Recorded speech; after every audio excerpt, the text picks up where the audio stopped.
What's up, Internet? This is Byron D0.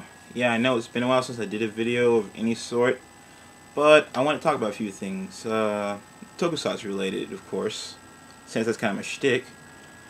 But the main thing I want to talk about is the ending of Kamen Rider Fourze and the beginning of Wizard. Now, I'll try to surmise it as quickly as possible. Each series, I mean. My thoughts on Fourze. Well, overall, I gotta say, Kamen Rider Fourze as a whole series was not really my cup of tea. It wasn't horrible, but I don't think it was great either. You see, when we talk about some of my favorite Kamen Rider shows, my favorites have a little more meat. Like, I love those. Double is another one of my favorites too. I love Kamen Rider Blade as well. Kabuto. Show stuff. I love Black RX. I don't know if you know it's a trend or anything, but I like it when there are some strong dramatic leads and the lead rider is relatable. And that was my main problem with Fourze. It felt more like an anime that was geared for localization for American kids.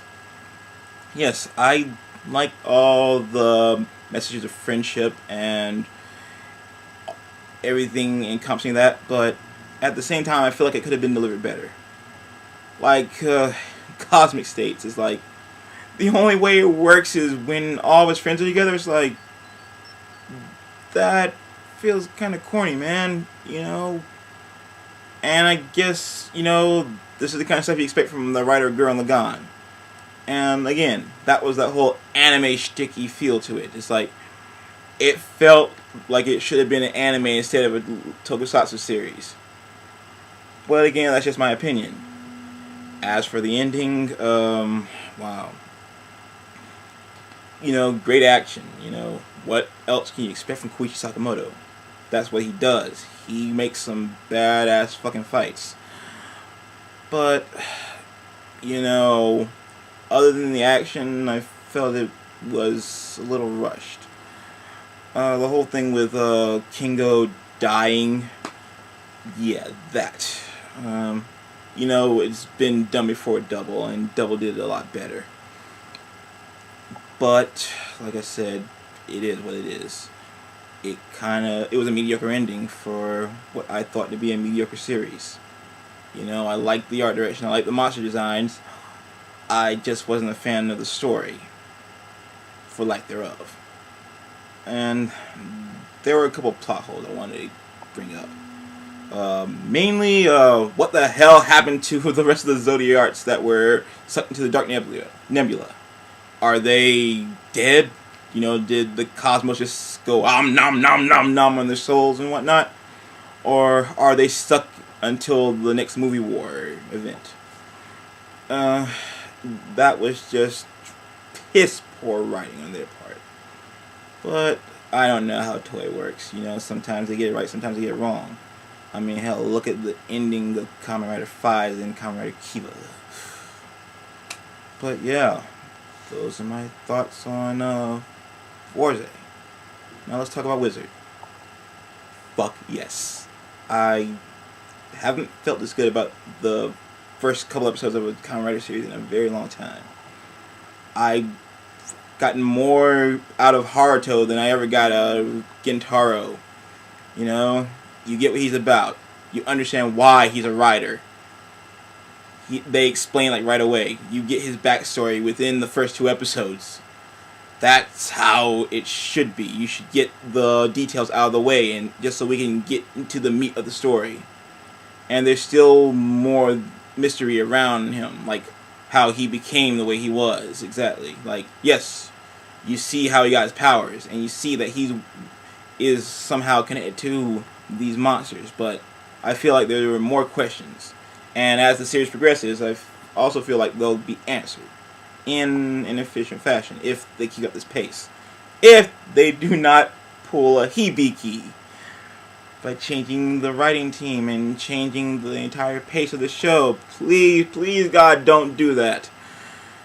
Yeah, so I gotta say, the belt seems a little garish, but you know, that's a minor setback, and the songs aren't bad either on the belt. You know, it kind of reminds me of Kamen Rider O's with the whole ta-to-ba, ta-to-ba, ta-to-ba.